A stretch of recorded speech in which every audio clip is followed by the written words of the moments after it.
Bismillahirrahmanirrahim. Assalamualaikum warahmatullahi wabarakatuh. Ila hadratin Nabi Mustafa Rasulullah sallallahu alaihi wasallam wa ila kafatil anbiya wal mursalin wa ila alihi wa ila ashabihi wa ila jami'il muslimin wal muslimat. Syai'un lillahi Fatiha. A'udzu billahi minasyaitonir rajim. Bismillahirrahmanirrahim. Alhamdulillahi rabbil alamin. Arrahmanir rahim. Maliki yaumiddin. إياك نعبد وإياك نستعين اهدنا الصراط المستقيم صراط الذين أنعمت عليهم غير المغضوب عليهم ولا الضالين. الحمد لله.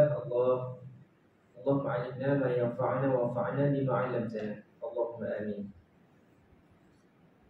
Muslimin dan muslimat yang dirahmati Allah sekalian, insya-Allah dengan niat menantikan solat fardu Isya berjamaah, kita akan mengisi masa ini dengan perbincangan kita menggunakan kitab 40 hadis Al-Imam An-Nawawi ataupun yang dirujuk sebagai Al-Arba'in An-Nawawiyah.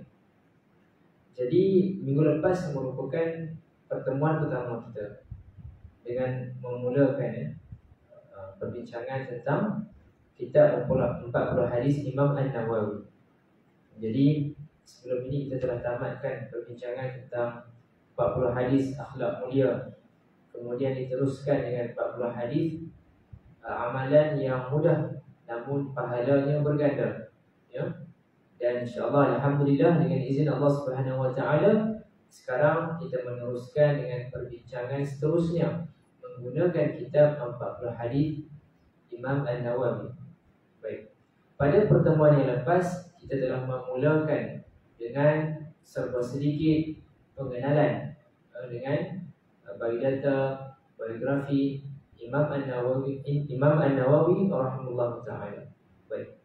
Itulah apa yang perlu kita laksanakan sebagai adab dalam belajar. Kita ambil tahu apakah kitab yang kita nak pelajari. Siapakah penulisnya? Untuk kita kenal dan dekat dengan penulis. Baik. Jadi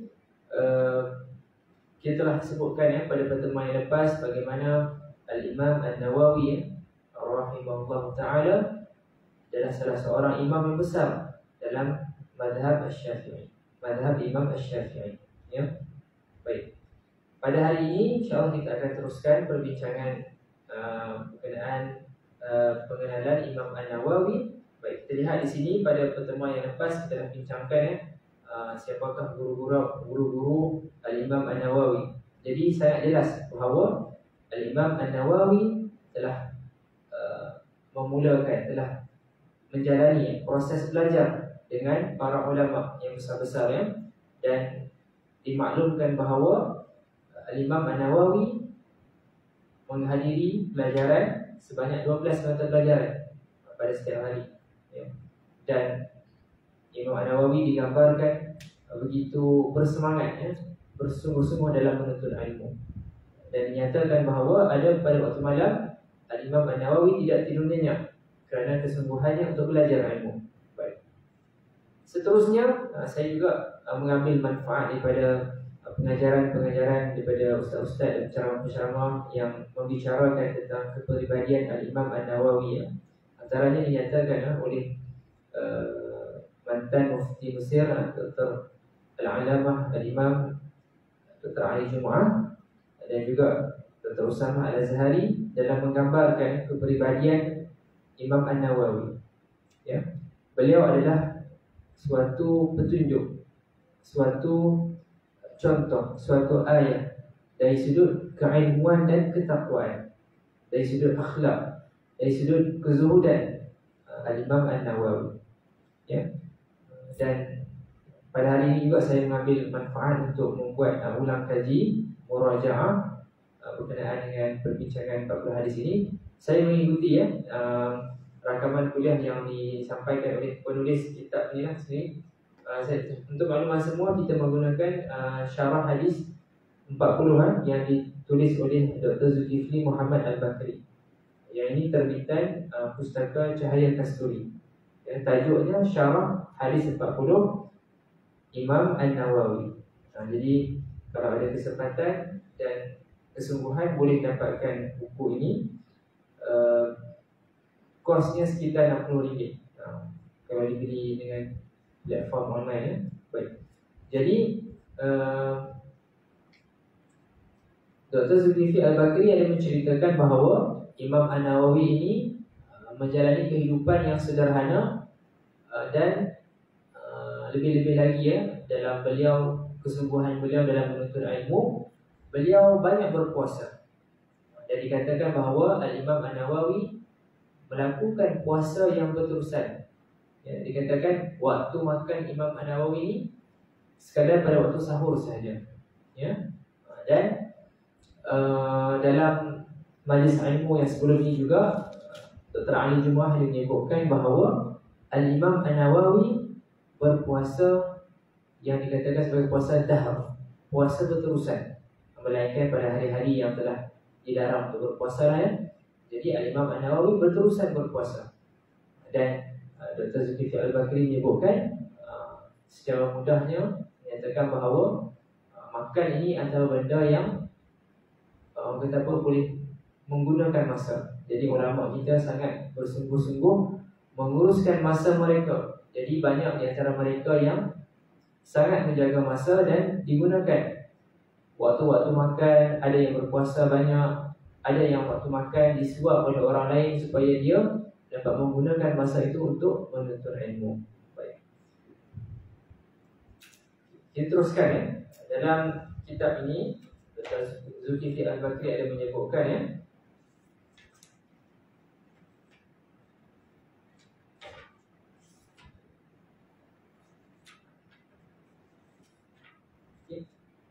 antara sifat dan akhlak Imam An-Nawawi adalah seperti yang berikut. Pertama adalah wara' yang tinggi. Wara' ni macam mana nak faham? Antaranya adalah dalam menggambarkan sifat wara' ini, seseorang itu dia meninggalkan perkara yang halal sekalipun untuk menjaga diri daripada terjebak kepada perkara yang tidak sepatutnya. Ya, hatta perkara yang halal sekalipun mereka berhati-hati. Ya, itu dia wara'. Lebih-lebih lagi lah benda-benda yang haram, benda-benda yang makruh. Ya. Baik. Seterusnya zuhud yang benar. Zuhud yang benar.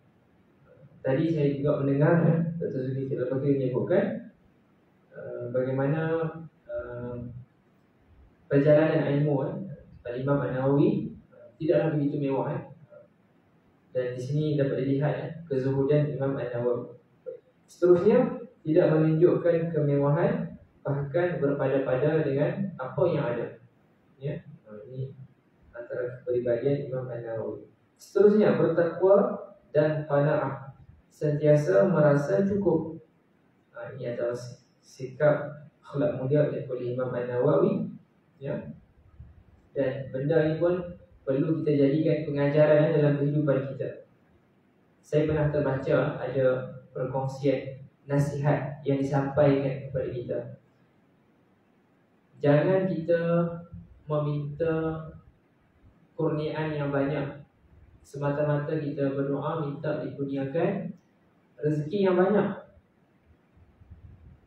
dengan halupa nak mendapatkan kurniaan duniawi yang banyak. Sebaliknya, kita minta agar Allah Ta'ala memberikan rasa cukup kepada kita. Sebahagian orang biarpun dah tergolong dalam kelompok T20 ya, yang teratas T20, masih lagi rasa tak cukup. Dah ada dulu masa tak ada rumah masa tak ada rumah, dia kata kalau baiknya kalau saya dapat sewa rumah. Kemudian bila sewa rumah, dia kata lagi bagus kalau saya ada rumah sendiri, beli rumah sendiri. Kemudian beli rumah yang bertingkat, rumah kos rendah. Kemudian dia kata alangkah eloknya kalau saya ada rumah yang kos sederhana, kemudian kos tinggi, kemudian rumah di atas tanah, kemudian rumah yang semi, kemudian rumah banglo dan seterusnya. Tak pernah rasa cukup. Ya. kenderaan sentiasa ditukar mengikut perkembangan masa. Jadi itu satu sudut pandang yang boleh kita lihat ya. Dan memang sifat qanaah ini sifat yang perlu kita pupuk dalam diri kita. Sentiasa rasa cukup dengan apa yang dikurniakan oleh Allah Subhanahu wa taala. Baik. Seterusnya, antara kepribadian Imam An-Nawawi adalah sentiasa bermuraqabatullah, mendekatkan diri kepada Allah Subhanahu wa taala. Sama ada ketika sunyi atau berada dalam khalayak ramai. Muraqabatullah. Jiwa sentiasa dekat dengan Allah Subhanahu wa taala. Baik. Tidak makan buah-buahan di kota Damsyik kerana syubhah. Ada kesamaran. Kan ada hadis yang menyebutkan al-halal bayyinun wa haramun bayyinun wa bainahuma mutasyabihat. Perkara yang halal itu jelas, perkara yang haram itu jelas. Dan di antara keduanya itu ada perkara yang sama-sama yang mutasyabihat. Jadi di sini sebagaimana yang disebutkan tadi, wara' itu nak menggambarkan sifat wara' itu mereka sanggup meninggalkan perkara yang halal kerana nak berhati-hati. Di sini diceritakan Imam An-Nawawi tidak makan buah-buahan di kota Damsyik kerana syubhat. Baik. Seterusnya, makan dan minum hanya sekali sehari, iaitu pada waktu sahur. Insya-Allah, subhanallah. Baik. Seterusnya, selalu berpuasa sunat. Selalu berpuasa sunat. Sebagaimana yang disebutkan tadi, dinyatakan bahawa Imam An-Nawawi melaksanakan puasa ad-dahr, puasa yang berterusan setahun, melainkan pada hari-hari yang tidak dibenarkan berpuasa. Baik. Seterusnya, banyak berjaga malam untuk beribadat dan mengarang. Inilah antara kita katakan kunci keberkatan ilmu para ulama silam. Kadang-kadang kita terfikir, kita wonder, mengapa begitu barakahnya kitab ulama-ulama dahulu. Pada masa tersebut, dari sudut kemajuan teknologi maklumat, tidak seperti yang sekarang ini. Kena ada kesungguhan untuk menggunakan alat tulis pada zaman tersebut. Pada waktu malam yang mana tidak wujud lampu seperti mana sekarang, begitu jelas, terang kan. Sekarang kita menulis menggunakan apa? Komputer kan. Dulu menulis adalah seperti yang biasa kan, yang manual kan. Jadi tengok kan, ulama Islam ini terutamanya mereka yang sangat-sangat menjaga hubungan dengan Allah Subhanahu wa taala. Jiwa mereka ni bersih, sentiasa beribadat kepada Allah Subhanahu wa taala. Jadi mereka menulis dengan keberkatan, dengan jiwa yang bersedia. Jadi dikurniakan keberkatan yang begitu banyak. Ya. Lihat di sini Al-Imam An-Nawawi banyak berjaga malam untuk kedua-dua aspek, beribadat dan juga mengarang. Ya. Dan seterusnya, Al-Imam An-Nawawi tidak bernikah dan mempunyai sifat-sifat mahmudah yang lain. Ya, baik. Jadi, tadi menyebut tentang keberkatan ilmu. Suka untuk kita ingatkan bahawa dalam kita menuntut ilmu ini, kita tak tahu mana satukah unsur-unsur dalam majlis ilmu yang membawa barakah yang banyak. Boleh jadi suatu majlis ilmu itu dikurniakan barakah yang banyak oleh Allah Subhanahu wa taala kerana gurunya. Boleh jadi kerana mereka yang hadir. Mereka ni hadir dengan begitu ikhlas nak belajar. Ya, maka dikurniakan barakah yang banyak. Kemudian boleh jadi ada dikurniakan barakah yang banyak kerana waktunya. Umpamanya sekarang kita antara waktu maghrib dengan isyak. Dan juga ada yang dikurniakan barakah yang banyak kerana apa? Kerana tempat dilaksanakan majlis ilmu tersebut. Dan insya-Allah tempat yang dilaksanakan ini tempat yang ma'ruf, yang mana kita melakukan solat secara berjemaah, tempat beribadat. Dan juga boleh jadi majlis ilmu itu dikurniakan keberkatan yang begitu banyak kerana kita menyebutkan nama pengarang kitab, kita menyebutkan kitab yang digunakan. Ya. Baik. Dan ingat lagi tak sebelum ini, dalam pertemuan yang lepas kita ada membicarakan bagaimana Al-Imam An-Nawawi dan juga imam-imam yang lain, mereka ini sebelum mereka mula menulis kitab, mereka akan banyak berdoa dan memohon petunjuk daripada Allah Subhanahu Wa Taala untuk mendapatkan panduan apakah yang nak ditulis yang akan menjadi panduan kepada umat Islam. Dan kita lihat di sini ya, kitab 40 hadis Imam An-Nawawi ini digambarkan oleh para ulama Islam sebagai suatu kitab yang mengandungi dasar-dasar yang utama, kaedah-kaedah yang utama dalam agama Islam. Kalau kita perhatikan dalam karya-karya sarjana Islam, dalam karya-karya ulama Islam, mereka menyusun 40 hadis dengan pelbagai tema. Ada yang menulis dari sudut 40 hadis berdasarkan periwayat yang berbeza. Ada yang menceritakan 40 hadis tentang sesuatu topik.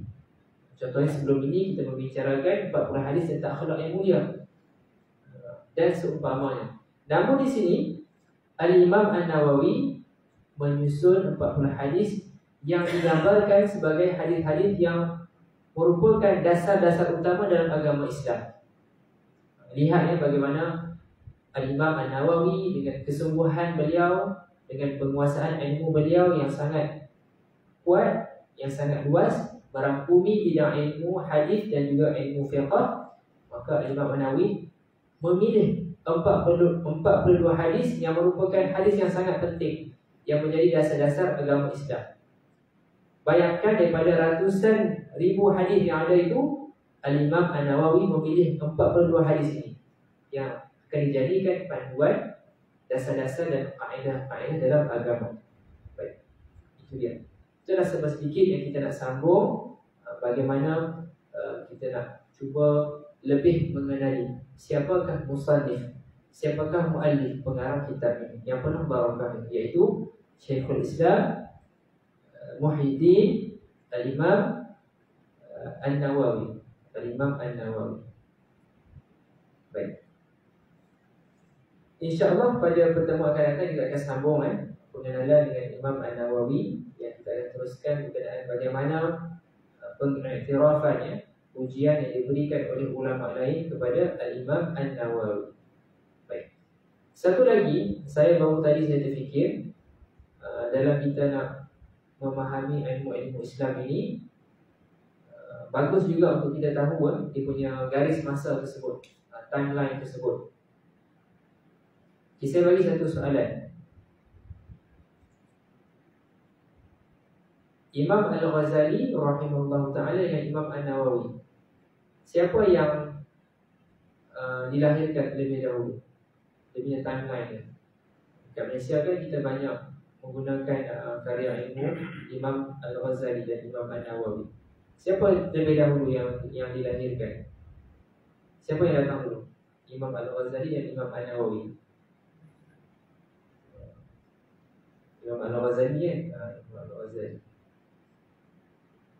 Okay. Jadi itulah saya terfikir nanti saya mungkin nak cuba beritahu dekat kawan-kawan yang ada kesempatan yang pandai buat grafik buat satu bentuk orang kata gambar aja buat timeline kan. Bila masa imam yang empat tu kan, imam mazhab yang empat tu kan, bila dia punya tarikh lahir mereka, tahun mereka wafat, kemudian imam-imam selepasnya. Jadi kita akan lihat bagaimana perkembangan ilmu tersebut. Ya. Betul juga, kena tahu juga perbezaan jarak masa tu kan. Adakah mereka sempat berjumpa atau tidak. Dan kebiasaannya dalam ilmu Islam ini, kalau disebutkan ulama ni, mereka akan menyatakan tahun wafat. Tahun wafat ulama tersebut. Okay, InsyaAllah kita akan teruskan. Pada pertemuan yang pertama minggu lepas, kita telah mula masuk berkenaan dengan hadis yang pertama. Hadis berkenaan dengan niat dalam amalan. Baik, hadis ini diriwayatkan oleh Amirul Mukminin Abi Hafs Umar bin Al-Khattab, khalifah Islam yang kedua. Dan hadis ini direkodkan oleh Imam Al-Bukhari rahimahullah ta'ala dan Imam Muslim. Dan Imam Al-Bukhari meletakkan hadis ini sebagai hadis yang pertama dalam kitab sahih beliau, manakala Imam Muslim meletakkan pada hadis yang ke 1907.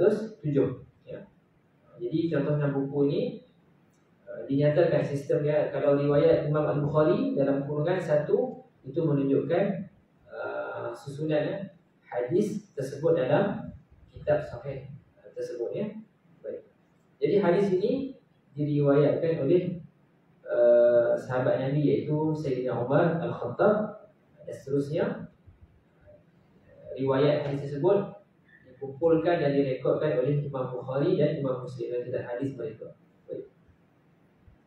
Jadi dalam format syarah hadis ini dikemukakan juga biografi ringkas bagi periwayat hadis tersebut. Jadi di sini diceritakan bagaimana Sayyidina Umar adalah salah seorang daripada 10 orang sahabat Nabi yang mendapat jaminan syurga. Jaminan syurga. Saya bacakanlah hadis di sini. Asyaratul fil jannah. Siapa mereka? Iaitu Abu Bakar fil jannah, wa Umar fil jannah, wa Uthman fil jannah, wa Ali fil jannah. Itu adalah 4 khalifah Islam. Kemudian wa Talha fil jannah, wa Zubair fil jannah, wa Abdurrahman bin Auf fil jannah, wa Sa'd Abi Waqqas fil jannah, wa Sa'id Zaid fil jannah, wa Abu Ubaidah ibn Al-Jarrah fil jannah. Jadi itu adalah 10 orang sahabat yang Nabi dah bagi tahu mereka adalah ahli syurga. Banyak kalau kita nak lihat kepribadian Sayyidina Umar, antaranya ialah Sayyidina Umar ni sangat tegas, mudah cerita. Kalau Sayyidina Umar begitu tegas, ni dalam bahasa yang mudah lah, nak pancung betul lah. Kalau macam orang buat salah yang sangat kritikal, Sayyidina Umar ni betul nak pancung. Dalam bahasa yang mudah, sangat tegas. Dan dinyatakan bahawa juga seandainya dikatakan kalau Sayyidina Umar berjalan di satu jalan, maka syaitan tidak akan berselisih dengan Sayyidina Umar, akan guna jalan lain. Dan menggambarkan hatta syaitan pun gerun dengan Sayyidina Umar. Sayyidina Umar Al-Khattab. Apakah gelaran Sayyidina Umar? Yang tadi itu kunyah Abu Hafs, kunyah yang diberikan oleh Nabi SAW semasa perang Badar. Selain itu, gelaran kepada Sayyidina Umar dia Al-Faruq, yang membezakan hak dengan yang batil. Dalam pertemuan sebelum ini kita juga membicarakan bahawa hadis ini banyak keistimewaannya. Bahkan dalam Islam, dalam ilmu fiqh Islam, hadis ini menjadi panduan ulama Islam buat satu kaedah dalam usul al-fiqh, iaitu kaedah dia al-umuru bimaqasidha. Sesuatu perkara itu akan dinilai berdasarkan tujuannya. Itu nak menggambarkan betapa pentingnya dalam kita memahami hadis ini. Oleh sebab yang demikian, kita nyatakan bahawa ibadah-ibadah Islam ini kesemuanya perlu diberikan perhatian tentang niat. Kita solat, kita zakat, kita puasa dan seumpamanya diberikan penekanan terhadap niatnya. Baik. Sebab urut hadis. Kalau dalam perbincangan ilmu Al-Quran, kita membaca tentang sebab nuzul, apakah sebab diturunkan ayat. Di sini kalau perbincangan tentang ilmu hadis, dinyatakan sebab urut hadis. Apakah sebab diriwayatkan hadis ini? Yakni Nabi melafazkan hadis ini. Baik. Di sini saya menggunakan apa yang telah dinyatakan oleh penulis kitab ini, iaitu Dr. Zulkifli Al-Bakri, bahawa di sini sebab urut hadis ini ialah terdapat dalam kalangan kami, yakni mereka yang akan berhijrah itu, seorang lelaki yang meminang seorang perempuan yang dikenali dengan nama Ummu Qais. Kan dalam hadis kan disebutkan sesiapa yang berhijrah kerana Allah dan Rasulnya, dan juga disebutkan sesiapa yang berhijrah kerana wanita yang nak dinikahinya. Di sini disebutkan wanita tersebut namanya Ummu Qais. Perempuan tersebut enggan mengahwini lelaki tadi, kecuali kalau lelaki tersebut berhijrah ke Madinah juga. Dia pun berhijrah dan mengahwini perempuan tersebut. Maka kami, yang kalangan sahabat itu menyatakan, kami menamakannya sebagai penghijrah Ummu Qais. Ummu Qais. Itu dia punya sebab urut hadis. Baik. Kita duduk datang mengaji banyak kan, betul tak? Dekat surau ni pun kan, seminggu berapa kali ada pengajian kat sini? 3 kali, 4 kali, ada berapa kali?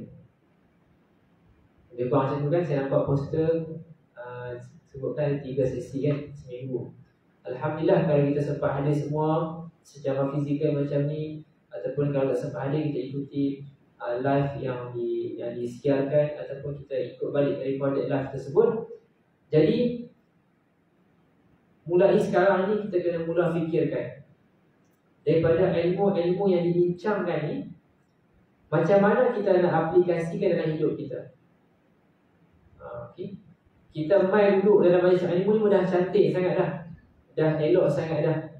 Namun kita nak cuba satu tapak ke depan lagi.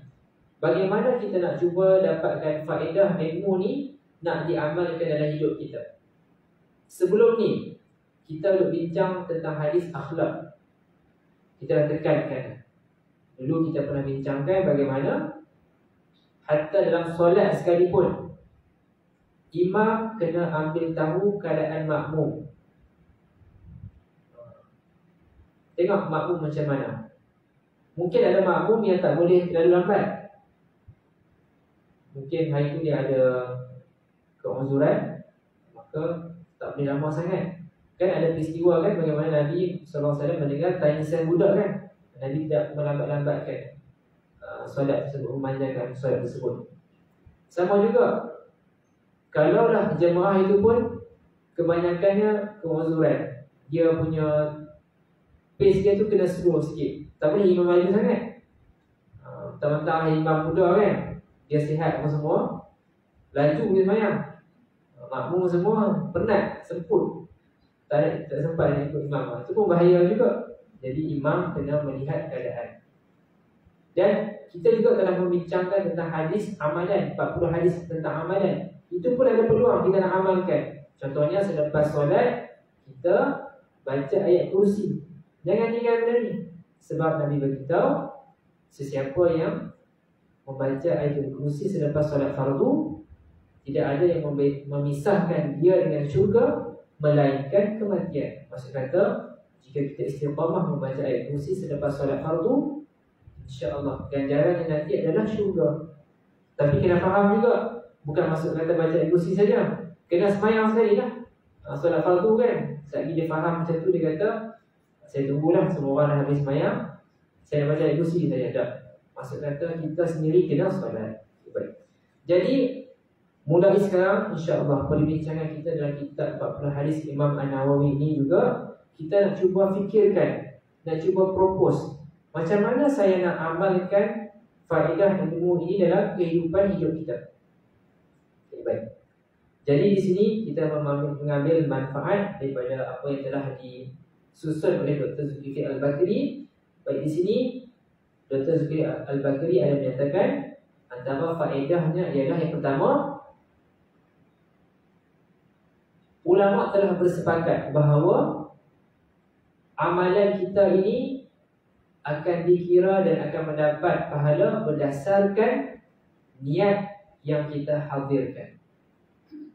Sebab itu, bila kita solat, kita kena betul-betul jelaskan solat kita itu solat fardu ke solat sunat. Jadi situ niat telah membezakan. Adakah Solat itu solat fardu ataupun solat sunat. Puasa pun sama, kena jelaskan puasa wajib ke puasa sunat, itu kena beza. Baik. Sama juga kalau kita hadir ke masjid, kalau kita tidak niatkan i'tikaf, tak dapat pahala i'tikaf. Sebab itu ada sebahagian masjid dia letak awam tulisan kan nawaitul i'tikaf kan, dengan tujuan mengingatkan kita bila kita duduk dalam masjid tersebut kita niat beriktikaf ya. Baik. Jadi di sini faedah yang pertama, ulama bersepakat bahawa setiap amalan yang dilakukan oleh orang beriman yang mukallaf tidak dikira daripada sudut syarak dan tidak diberi pahala jika tidak disertai dengan niat. Okay. Dan sebab itulah niat merupakan satu rukun yang utama dalam ibadah-ibadah yang kita lakukan.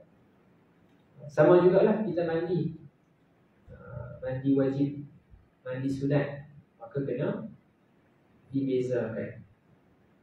Jika keadaan telah menyebabkan kita berhadas besar, maka kena niatkan mandi wajib untuk mengangkat hadas besar. Tak boleh mandi macam tu saja, kena hadirkan niat untuk mengangkat hadas besar. Baik.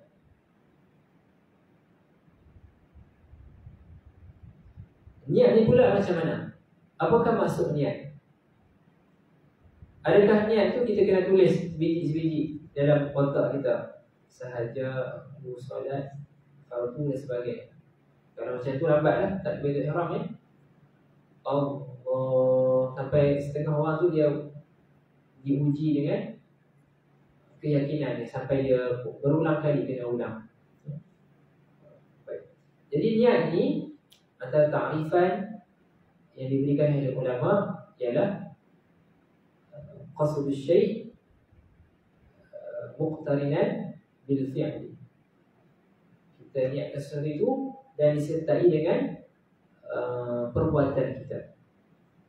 Dr. Zulkifli Al-Bakri ada bagi contoh. Dia bagi contoh bagaimana suami isteri itu, si suami lah dia dapat tahu tentang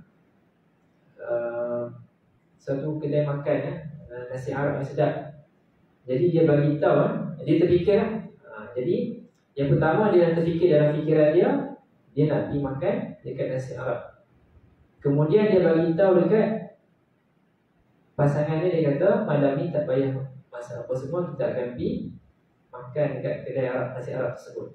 Dan yang ketiga adalah perbuatannya itu dia bergerak naik kereta, ambil kunci kereta, pergi ke kedai Arab tersebut. Jadi ada tiga elemen di situ. Fiddih ni dalam fikiran dia, kemudian dalam bentuk perkataan dia, dan dalam bentuk perbuatan dia. Dan amalan yang ada niat ni adalah amalan yang kita memang kita niatkan, kita ada tujuannya. Bukannya suatu tindakan yang berlaku secara reaksi. Contohnya kita puasa. Sebelum kita puasa kita dah niat tak? Tak ada kan? Terus kita puasa kan? Kita batuk pun sama kan? Tak ada kita nak niat untuk batuk. Boleh. Jadi ya, itu adalah antara beberapa perkara yang boleh kita ambil faedah daripada perbincangan tentang hadis niat ini ya. Untuk jadi mufti, mereka yang ada kelayakan untuk mengeluarkan fatwa. Baik. Kita di Malaysia, Perlembagaan Persekutuan menyatakan bahawa Islam adalah agama persekutuan. Ya. Namun di sana ada senarai negeri, senarai persekutuan dan senarai bersama. Urusan agama adalah di bawah bidang kuasa negeri kan, betul tak? Bidang kuasa negeri. Sebab kita kena tengok balik sejarah Malaysia ni macam mana. Sebelum kita mencapai kemerdekaan kita terdiri daripada negeri-negeri ya. Jadi bidang kuasa agama ini adalah di bawah bidang kuasa negeri. Ya. Sebab itu di Malaysia kita ada beberapa mufti. Masing-masing ada mufti negeri masing-masing ya. Kerana bidang kuasa agama ini di bawah bidang kuasa negeri yang diketuai oleh sultan ataupun raja negeri masing-masing. Dan setiap negeri ini ada peruntukannya lah yang berkenaan dengan urusan agama Islam. Dan kita nak memahami secara perlembagaan, secara pentadbiran undang-undang Islam di Malaysia ini, dalam urusan agama diketuai oleh raja ataupun sultan negeri masing-masing. Baik. Selepas raja, selepas sultan, siapakah orang yang paling berkuasa dalam bab urusan agama ni? Siapa? Saya dah bagi hint tadi tu. Siapa? Mufti ya. Mufti adalah mereka yang paling berkuasa di sudut kedudukan mereka selepas sultan. Baik. Mufti ini mereka akan mengeluarkan fatwa. Dan nak keluarkan fatwa ni pun bukannya benda yang mudah Dia ada panduan dia. Ada kaedah dia. Kita semua masing-masing ada kerja masing-masing kan. Jadi kita tahu kan bidang masing-masing ada panduan masing-masing lah ya. Contohnya farmasi farmasis dia nak buat ubat, dia ada panduan dia.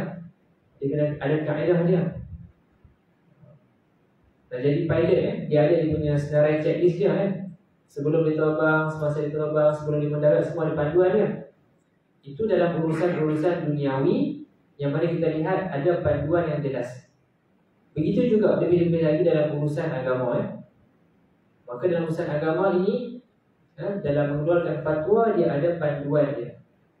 Dan antara ilmu yang begitu penting menjadi ilmu alat ialah ilmu usul al-fiqhi. Dan dalam perbincangan ilmu usul al-fiqhi ini adalah perbincangan tentang qawaid fiqhiyah, yang mana menjadi panduan untuk para mufti dalam mengeluarkan fatwa, menyelesaikan masalah-masalah baru yang timbul. Umpamanya baru-baru ni 2 tahun yang lepas, kita tak pernah terfikir macam mana solat Jumaat itu jadi tak wajib. Betul tak? Masa zaman Covid tu. Kerana berdasarkan situasi tersebut, bila solat Jumaat ini jika diadakan secara seperti biasa, duduk rapat-rapat, nanti akan menjadi merebaknya Covid. Kemudian ada perbincangan macam mana buat peraturan, ada kuota dia. Dulu kan pernah orang duk share kan, dia rasa sedih kan, tak dapat masuk solat Jumaat sebab kuota dah penuh kan. Jadi itu dia. Jadi perkembangan semasa menyebabkan para mufti, para ilmuwan Islam ni kena memikirkan macam mana mereka nak mendepani permasalahan semasa. Dan mereka akan dibantu oleh kaedah-kaedah fiqhiyah yang telah disusun Baik, jadi saya nak kaitkan di sini bahawa hadis ini juga menjadi panduan utama yang menjadi salah satu kaedah dalam usul al-fiqh, iaitu al-umuru bimaqasidiha. Jadi panduan daripada hadis ini menunjukkan bahawa kita akan dapat pahala berdasarkan apa yang kita hadirkan niat kita. Dan ulama juga memberikan panduan kepada kita. Dalam kita nak membanyakkan pahala kita ini, kita boleh gunakan konsep pelbagaikan niat. Jadikan primary niat dan juga secondary niat. Contohnya pada malam ini, kita hadir ke surau ini. Apa primary niat kita? Primary niat kita adalah untuk melaksanakan perintah wajib Allah Subhanahu Wa Taala. Apa dia? Solat fardu. Dan nak tambah nilai lagi apa dia? Solat fardu secara berjamaah. Itu antara niat utama kita hadir ke surau malam ini. Kita juga ada niat secondary yang menambahkan lagi nilai kita, darjat kita di akhirat nanti. Apa dia? Antaranya adalah kita hadir ke surau ini dengan niat tujuan silaturahmi. Kita nak bertegur sapa dengan saudara-saudara seagama kita. Kat sini alhamdulillah saya lihat suasana yang sangat indah Terutamanya kita ada tempat menikmati hidangan kan. Masya Allah, itu antara tempat yang penting kat surau kan. Lepas sembahyang nanti kita ada peluang untuk berbual semua kan. Jadi selain daripada kita datang solat fardu secara berjemaah ini, kita niatkan juga untuk silaturahim. Dan silaturahim ini juga apa dia fadilat dia?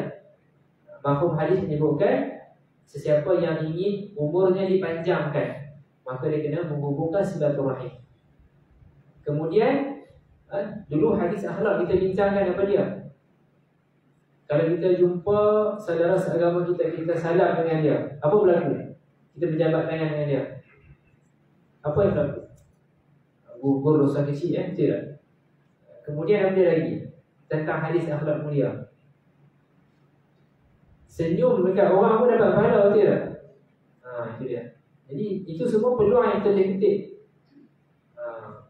Kalau kita pergi jogging seorang-seorang tepi tasik, susah kan? Dan senyum kat siapa kan? Senyum kat pokok. Nanti orang kata tak apa berhenti orang ni kan?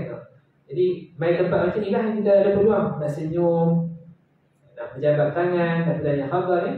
Dan seterusnya. Baik. Jadi itulah Jadi insya-Allah kita dapatkan kefahaman bahawa niat ni sangat mustahab. Oleh sebab yang demikian umpamanya lah kita ni sebagai tok wan, tok mak ayah semua tu, kita niatkan benda-benda yang baik untuk kita mendidik anak-anak kita, cucu-cucu kita. Umpamanya kita sediakan makanan untuk mereka. Kita niatkan mudah-mudahan anak cucu kita ini makan dengan makanan yang kita sediakan, dia akan membesar menjadi orang yang soleh. Kita hantar dia ke sekolah, kita niatkan, kita bagi duit belanja dekat dia, kita niatkan mudah-mudahan apa yang saya buat ini bantu dia untuk menjadi orang yang soleh pada masa akan datang. Jadi itulah antara perkara yang kita boleh ambil daripada hadis yang pertama ini, berkenaan dengan niat. Berkenaan dengan niat. Jadi sebenarnya banyak lagi lah kalau kita nak bicarakan tentang niat ini, sangat luas Kalau dalam buku kitab syarah hadis ini pun banyak sangat yang disertakan Baik. InsyaAllah kita pun akan menanti azan Isyak. Kira-kira lagi 2 minit kan. Jadi siapa muazzin nanti boleh azan solat, untuk solat Isyak. Mudah-mudahan kita mendapat faedah yang banyak daripada ilmu yang kita pelajari. Satu benda lah yang kita kena rasa syukur sangat-sangat. Zaman dah ni zaman senang sangat kita nak dapatkan akses kepada ilmu, majlis ilmu. Kalau 10 tahun lepas, mungkin secara live ni tak ada. Kita kena ada usaha yang lebih. Kena bawa kamera rakam kan, bawa voice recorder untuk rakam suara. Tapi sekarang ni alhamdulillah mudah akses untuk kita dapat daripada majlis ilmu. Baik.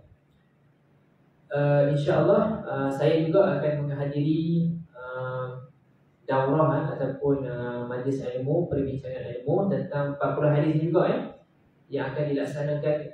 Dia ada secara fizikal dan secara online juga. Jadi saya sempat hadir secara online sahaja. Dia akan diajarkan oleh salah seorang ulama daripada Universiti Al-Azhar daripada Mesir, dan insya-Allah faedah-faedah daripada saya tersebut saya akan kongsikan juga dalam pertemuan kita insya-Allah. Bismillahirrahmanirrahim. Alhamdulillahirabbil alamin wassalatu wassalamu ala Rasulillah wa ala alihi wasallam. Ya Allah, ya Tuhan kami mendoakan ya Allah, kurniakanlah segala kebaikan, darajat yang tinggi kepada semua ulama Islam, semua guru-guru kami yang telah mencurahkan bakti mereka, mengajarkan kepada kami ilmu-ilmu yang bermanfaat. Ya Allah, kurniakanlah faedah yang banyak kepada kami di dunia dan juga di akhirat. Ya Allah, setiap majlis ilmu yang kami hadiri ini, kami niatkan untuk menghadiri majlis zikir sebagaimana yang dinyatakan bahawa majlis zikir ini majlis yang akan disertai oleh para malaikat, yang akan dikurniakan rahmat, yang akan dikurniakan ketenangan, dan Engkau akan menyebutkan nama-nama kami kepada para malaikat bahawa kami menghadiri majlis zikir. Ya Allah, ya Tuhan kami juga memohon kepadamu ya Allah, atas segala usaha yang kami lakukan ini, ya Allah, kurniakanlah pahala hasanat yang banyak yang akan memberatkan mizan kami di akhirat nanti. Ya Allah, ya Tuhan kami, kurniakanlah kepada kami bantuan dan kekuatan untuk kami sentiasa berusaha taat kepadamu ya Allah. Ya Allah, ya Tuhan kami, Kurniakanlah kepada kami pengakhiran hayat yang baik, yang mana kami insya-Allah akan nanti dalam keadaan husnul khatimah. Ya Allah, Tuhan kami juga memohon kepadamu, Ya Allah, merayu kepadamu, Ya Allah, kurniakanlah kepada kami peluang untuk masuk ke dalam syurga tanpa hisab. Ya Allah, Tuhan kami juga mendoakan, memohon kepadamu, Ya Allah, kurniakanlah kepada kami peluang untuk kami bertemu dengan Nabi Muhammad sallallahu alaihi wasallam. Allahumma amin, Allahumma amin, insyaallah. Rabbana atina fid dunya hasanah wa fil akhirati hasanah wa qina adzabannar. Wa sallallahu ala sayyidina Muhammadin wa ala alihi wasallam walhamdulillahi rabbil alamin. Persilakan, dah masuk waktu dah. Boleh azan insyaallah.